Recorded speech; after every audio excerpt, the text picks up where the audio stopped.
Bleak House by Charles Dickens, Chapter 48, Closing In. The place in Lincolnshire has shut its many eyes again, and the house in town is awake. In Lincolnshire the dead locks of the past doze in their picture frames, and the low wind murmurs through the long drawing-room as if they were breathing pretty regularly. In town the dead locks of the present rattle in their fire-eyed carriages through the darkness of the night, and the deadlock mercuries lull away the drowsy mornings in the little windows of the hall. The fashionable world's tremendous orb, nearly 5 miles round, is in full swing, and the solar system works respectfully at its appointed distances. Where the throng is thickest, where the lights are brightest, where all the senses are ministered to with the greatest delicacy and refinement, Lady Dedlock is. From the shining heights she has scaled and taken she is never absent, though the belief she of old reposed in herself as one able to reserve whatsoever she would under her mantle of pride is beaten down, though she has no assurance that what she is to those around her, she will remain another day. It is not in her nature. When envious eyes are looking to yield or to droop, they say of her that she has lately grown more handsome and more haughty. Mr. Tulkinghorn says nothing, looks nothing. Now, as heretofore, he is to be found in doorways of rooms, receiving patronage from the peerage, and making no sign. Of all men, he is still the last who might be supposed to have any influence upon my lady. Of all women, she is still the last who might be supposed to have any dread of him. One thing has been much on her mind since their late interview in his turret room at Chesney Wold. She is now decided and prepared to throw it off. It is morning in the great world, afternoon according to the little sun. The Mercuries, exhausted by looking out of window, are reposing in the hall and hang their heavy heads. The gorgeous creatures, like overblown sunflowers. Sir Leicester in the library has fallen asleep for the good of the country over a report of the parliamentary committee. My lady sits in the room in which she gave audience to the young man of the name of Guppy. Rosa is with her and has been writing for her and reading to her. Rosa is now at work upon embroidery, and as she bends her head over it, my lady watches her in silence, not for the first time today. Rosa! The pretty village face looks brightly up, then, seeing how serious my lady is, looks puzzled and surprised. See to the door. Is it shut? Yes. She goes to it and returns, and looks yet more surprised. I am about to place confidence in you, child, for I know I may trust your attachment, if not your judgment, in what I am going to do. I will not disguise myself to you at least, but I confide in you. Say nothing to anyone of what passes between us. The timid little beauty promises in all earnestness to be trustworthy.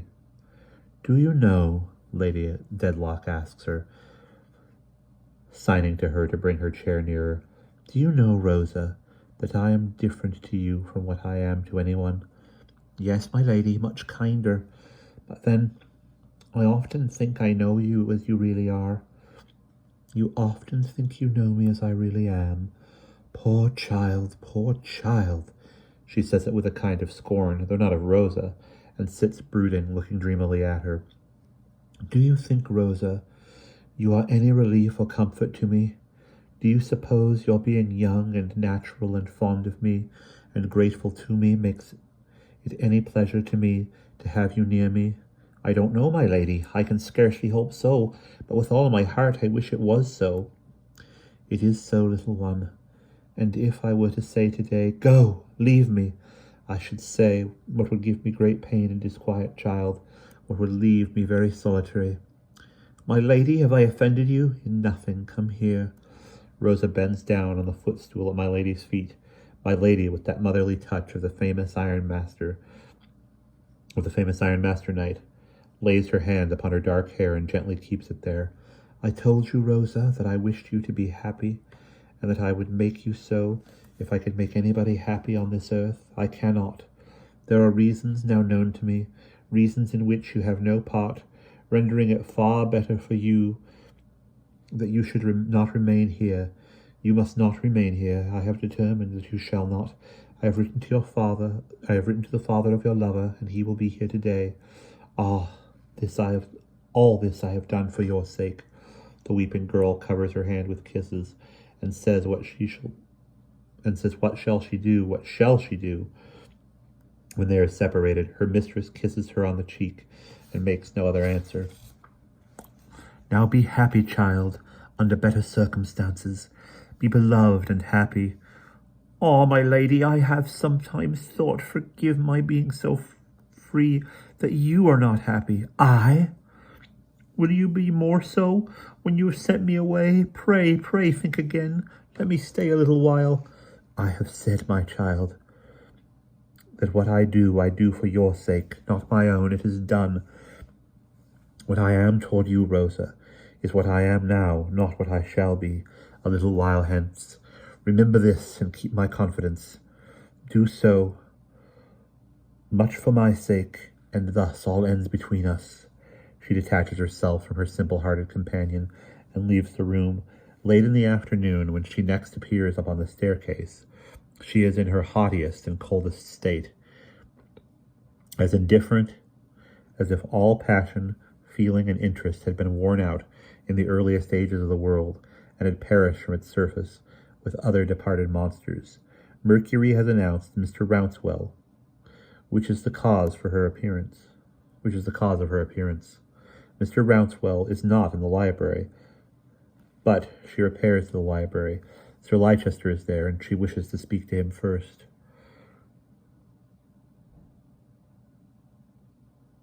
Sir Leicester, I am desirous, but you are engaged. Oh, dear, no, not at all. Only Mr. Tulkinghorn, always at hand, haunting every place. No relief or security from him for a moment. I beg your pardon, Lady Dedlock. Will you allow me to retire? With a look that plainly says, you know you have the power to remain if you will. She tells him it is not necessary, and moves toward a chair. Mr. Tulkinghorn brings it a little forward for her with his clumsy bow, and retires into a window opposite, interposed between her and the fading light of day. And now, in the now quiet street, his shadow falls upon her, and he darkens all before her. Even so does he darken her life. Sir Leicester begs his lady's pardon. She was about to say, only that Mr. Rouncewell is here. He has called by my appointment, and that we had better make an end of the question of that girl. I am tired to death of the matter. What can I do to assist? Demands Sir Leicester, in some considerable doubt. Let us see him here, and have done with it. Will you tell them to send him up? Mr. Tulkinghorn, be so good as to ring. Thank you. Request, says Sir Leicester to Mercury, not immediately remembering the business term. Request the Iron Gentleman to walk this way. Mercury departs in search of the Iron Gentleman, finds and produces him. Sir Leicester receives that ferruginous person graciously.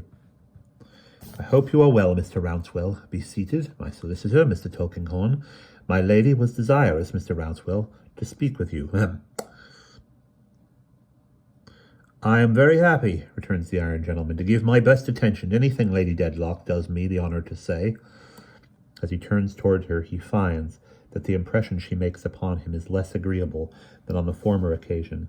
A distant, supercilious air makes a cold atmosphere about her, and there is nothing in her bearing, as there was before, to encourage openness.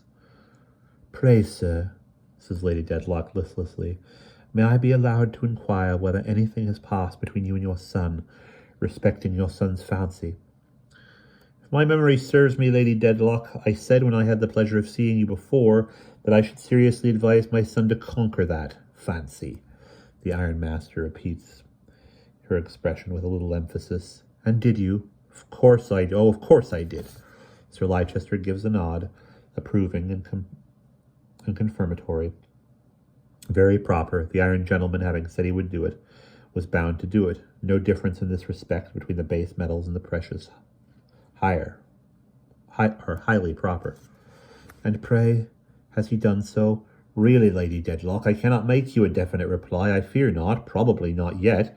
In our condition of life, we sometimes couple it in tension with our fancies, which redeems them not altogether easy to throw off. I think it is rather our way to be in earnest. Sir Leicester has a misgiving that there may be a hidden meaning in this expression, and fumes a little. Mr. Rouncewell is perfectly good-humoured and polite, but, within such limits, evidently adapts his tone to his reception. Because, proceeds my lady, I have been thinking of the subject, which is tiresome to me. I am very sorry, I am sure, and also of what Sir Leicester said upon it, in which I quite concur, Sir Leicester flattered.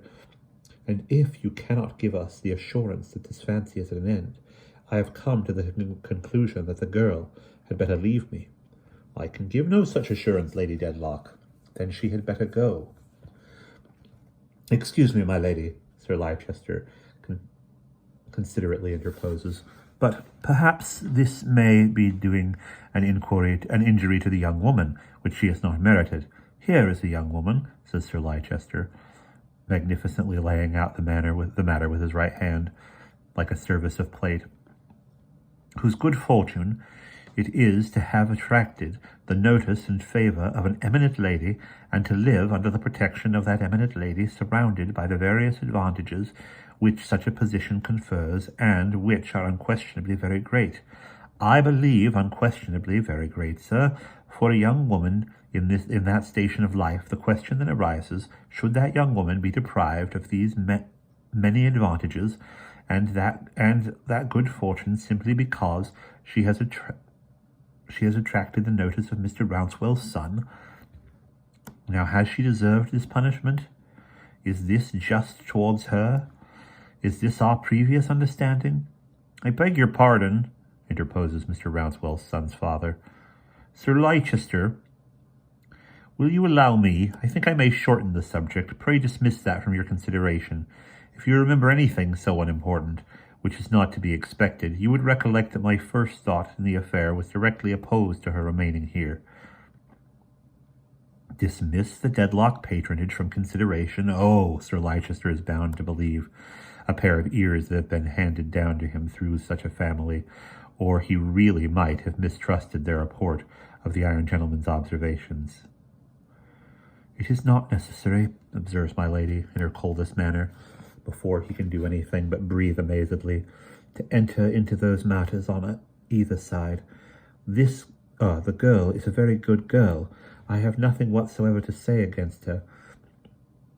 But she is so far insensible to her many advantages and her good fortune, that she is in love, or supposes she is, poor little fool, and unable to appreciate them. Sir Leicester begs to observe that wholly alters the case. He might have been sure that my lady had the best grounds and reasons to support her view. He entirely agrees with my lady. The young woman had better go.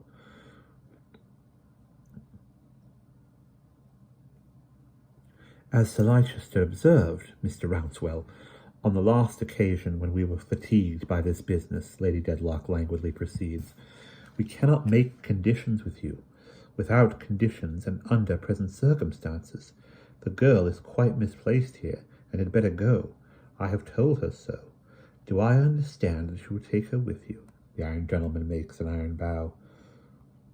Sir Leicester, will you ring? Mr. Tulkinghorn steps forward from his window and pulls the bell.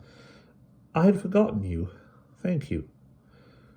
He makes his usual bow and goes quietly back again. Mercury, swift, responsive, appears, receives instructions, whom to produce, skims away, produces the aforesaid, and departs. Rosa has been crying, and is yet in distress. On her coming in, the ironmaster leaves his chair, takes her arm in his, and remains with her near the door, ready to depart. You are taken charge of, you see, says my lady, in her weary manner, and are going away well protected.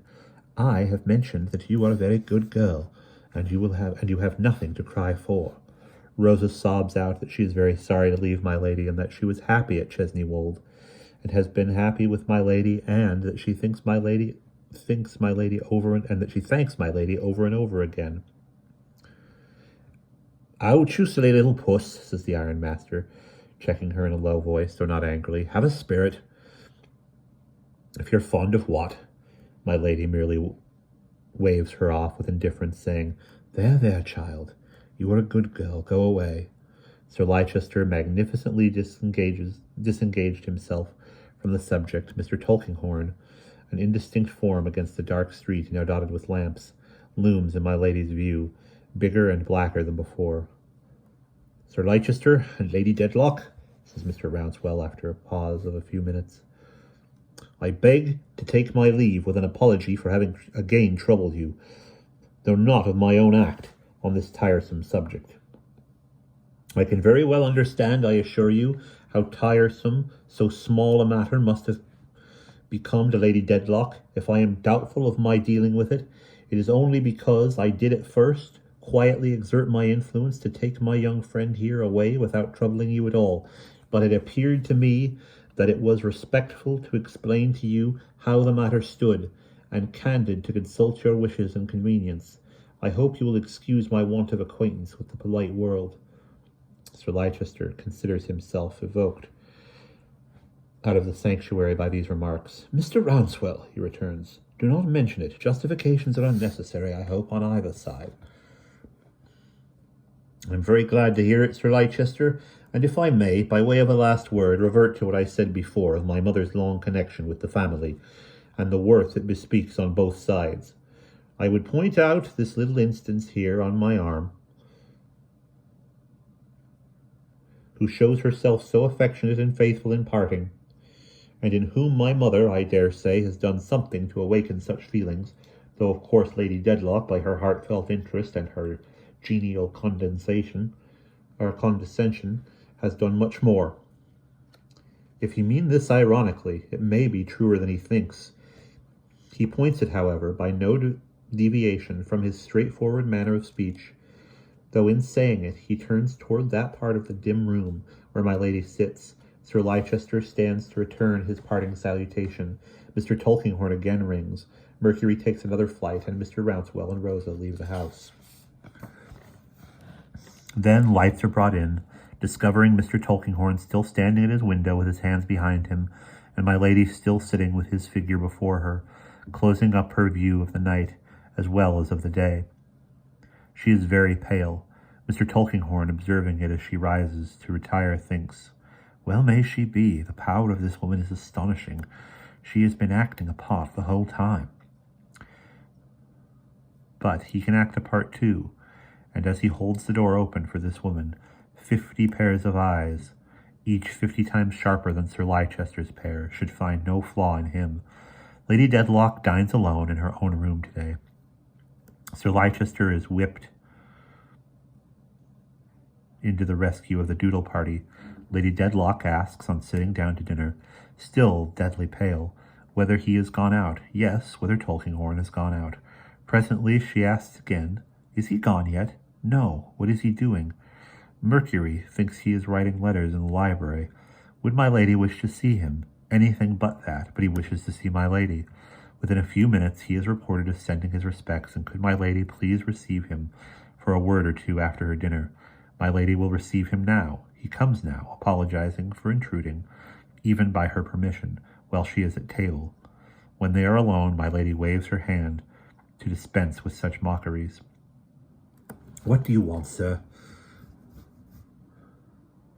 Why, Lady Dedlock, says the lawyer, taking a chair at a little distance from her. I am rather surprised by the course you have taken. Indeed. Yes, decidedly. I was not prepared for it. I consider it a departure from our agreement and your promise. It puts us in a new position, Lady Dedlock. I feel myself under the necessity of saying that I don't approve of it. He looks at her with his hands on his knees, imperturbably and unchangeable as he is. There is still an indefinable freedom in his manner, which is new, and which does not escape this woman's observation. I do not quite understand you. Oh, yes, you do, I think. I think you do. Come, Lady Dedlock. We must not fence now. You know, like this girl. Oh, you know you like this girl. Well, sir, And you know, and I know, that you have not sent her away for the reasons you have assigned, but for the purpose of separating her as much as possible from any reproach and exposure that impend over yourself. Well, sir, well, Lady Dedlock, returns the lawyer, crossing his legs and nursing the uppermost knee, I object to that. I consider that a dangerous proceeding. I know it is to be unnecessary and calculated to awaken speculation, doubt, rumor, I don't know what in the house. Besides, it is a violation of our agreement. You were to be exactly what you were before, whereas it must be evident to yourself, as it is to me, that you have been this evening very different from what you were before. Why, bless my soul, Lady Dedlock, transparently so. If, sir, she begins, in my knowledge of my secret, but he interrupts her. Now, Lady Dedlock, this is a matter of business, and in a matter of business the ground cannot be kept too clear. It is no longer your secret, excuse me. That is just a mistake. It is my secret in trust for Sir Leicester and the family. If it were your secret, Lady Dedlock, we should not be here holding this conversation. That is very true. If my knowledge was the secret, I do what I can to spare an innocent girl from the taint of my impending shame. I act upon a resolution I have taken. Nothing in the world and no one in the world could shake it, or could move me. This she says with great deliberation and distinctness, and with no more outward passion than herself. As for him, he methodically discusses his matter of business, as if she were any insensible instrument used in business. Really, then you see, Lady Dedlock, he returns, you are not to be trusted. You have put the case in a perfectly plain way and according to the literal fact, and that being the case, you are not to be trusted. Perhaps you may remember that I expressed some anxiety on this point when we spoke at night at Chesney Wold. Yes, says Mr. Tulkinghorn coolly, getting up and standing on the hearth. Yes, I recollect, Lady Dedlock, that you certainly referred to the girl, but that was before we came to our arrangement, and both the letter and the spirit of our arrangement altogether precluded any action on your part founded upon my discovery. There can be no doubt about that. As to sparing the girl, of what importance or value is she? Spare, Lady Dedlock? Here is a family name compromised. One might have supposed that the course was straight on, over everything, neither to the right nor to the left, regardless of all considerations in the way, sparing nothing, treading everything underfoot. She has been looking at the table. She lifts up her eyes and looks at him. There is a stern expression on her face, and a part of her lower lip is compressed under her teeth. This woman understands me, Tulkinghorn thinks, as she lets her glance fall again. She cannot be spared. Why should she spare others? She cannot be spared. Why should she spare others? For a little while they are silent. Lady Dedlock has eaten no dinner, but has twice or thrice poured out water with a steady hand and drunk it. She rises from table, takes a lounging chair, and reclines in it, shading her face. There is there is nothing in her manner to express weakness or excite compassion. It is thoughtful, gloomy, concentrated. This woman, thinks Mr. Tulkinghorn, is a study. He studies her at his leisure, not speaking for a time. She too studies something at her leisure. She is not the first to speak, appearing indeed so unlikely to be so, though he stood there until midnight, that even he is driven upon breaking silence. Lady Dedlock, the most disagreeable part of our business interview remains, but it is business. Our agreement is broken.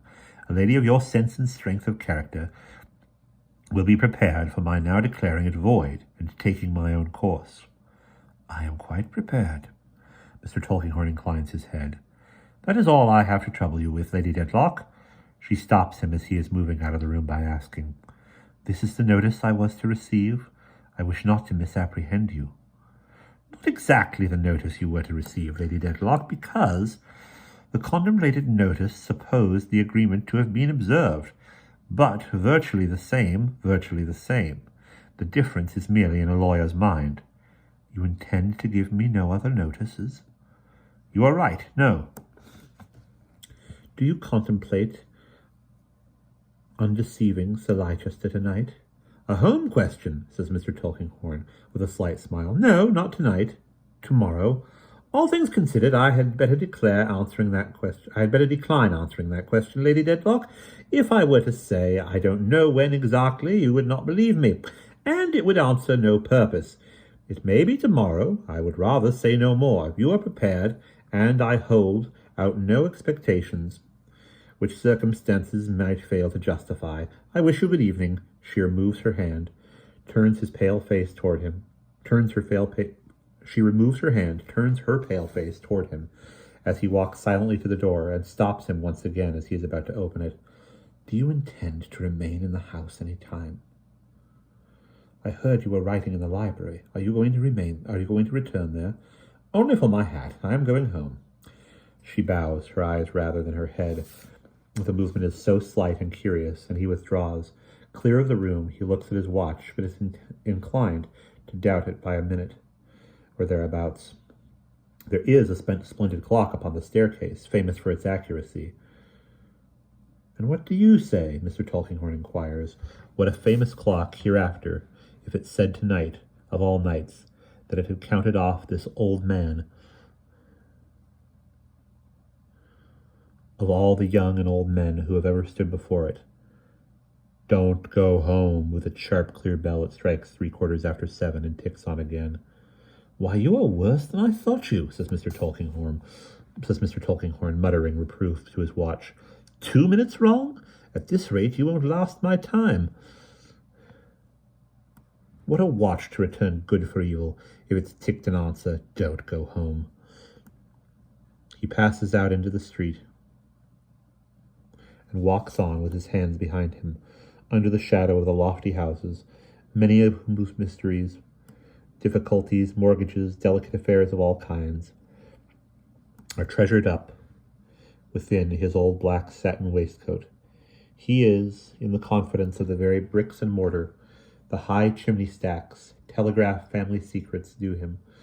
Yet there is not a voice in a mile of them to whisper, don't go home. Arrived at last in his dull room to light his candles and look round and up and see the Roman pointing from the ceiling, there is no new significance in the Roman's hand tonight to give him the late warning, don't come here. It's a moonlight night, but the moon, being past the full, is only now rising over the great wilderness of London. The stars are shining as they shone above Chesney Wold. This woman, as he has of late been accustomed to call her, looks out upon them. Her soul is turbulent within her. She is sick at heart and restless. The large rooms are too cramped and close. She cannot endure their restraint, and will walk alone in a neighboring garden. Too capricious and imperious in all she does to be the cause of much surprise to those about her as to anything she does, this woman, loosely muffled, goes out into the moonlight. Mercury attends with the key. Having opened the garden gate, he delivers the key into his lady's hands at her request, and is bidden to go back. She will walk there some time to ease her aching head. She may be an hour, she may be more. She needs no further escort. The gate shuts upon its spring with a clash, and he leaves her, passing on into the dark shade of some trees. A fine night, and a bright large moon, and multitudes of stars. Mr. Tulkinghorn, in repairing to his cellar, and in opening and shutting those resounding doors, has to cross a little prison-like yard. He looks up, casually, thinking what a fine night, with a bright large moon, what multitudes of stars. A quiet night, too, a very quiet night. When the moon shines very brightly, a solitude and stillness seem to proceed from her that influence every crowded places full of life, that influence even crowded places full of life. Even on this stranger's wilderness of London there is some rest. Its steeples and towers, and its one great dome, grow more ethereal. Its smoky housetops lose their grossness in the pale effulgence. The noises that arise from the streets are fewer and are softened, and the footsteps on the pavements pass more tranquilly away. In these fields Mr. Tulkinghorn's inhabiting, where the shepherds play on chancery pipes that have no stop, and keep their sheep in the fold by hook and by crook, until they have shorn them exceedingly close. Every noise is merged this moonlight night into a distant ringing hum, as if the city were a vast glass vibrating. What's this? Who fired a gun or a pistol?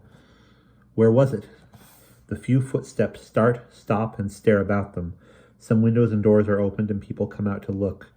It was a loud report, and echoed and rattled heavily. It has aroused all the dogs in the neighborhood, who bark vehemently. Terrified cats scamper across the road. The church clocks, as if they were startled too, begin to strike. The hum from the streets seems to swell into a shout, but it is soon over. Before the last clock begins to strike 10, there is a lull. When it has ceased, the fine night, the bright large moon, and multitudes of stars are left at peace again. Has Mr. Tulkinghorn been disturbed? His windows are dark and quiet, and his door is shut. It must be something unusual indeed to bring him out of his shell. Nothing is heard of him, nothing is seen of him. What power of cannon might it take to shake that rusty old man out of his immovable composure?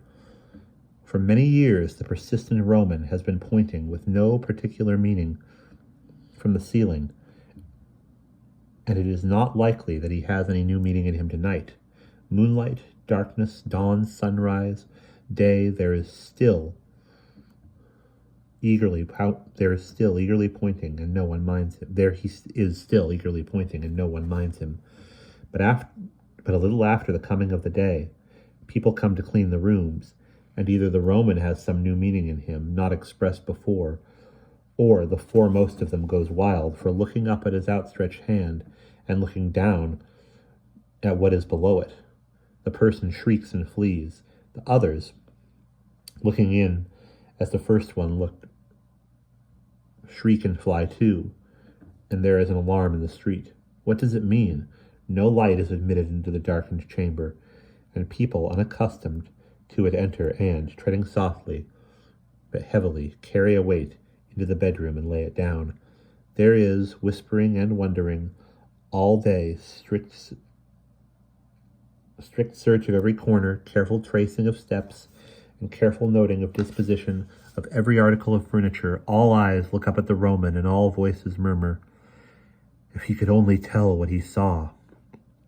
He is pointing at a table with a bottle nearly full of wine and a glass upon it, and 2 candles that were blown out suddenly soon after being lighted. He is pointing at an empty chair and at a stain upon the ground, before it might be almost covered with a hand.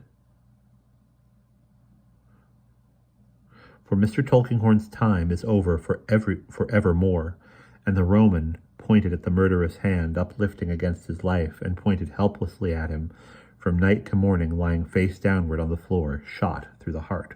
And that is the end of chapter 48.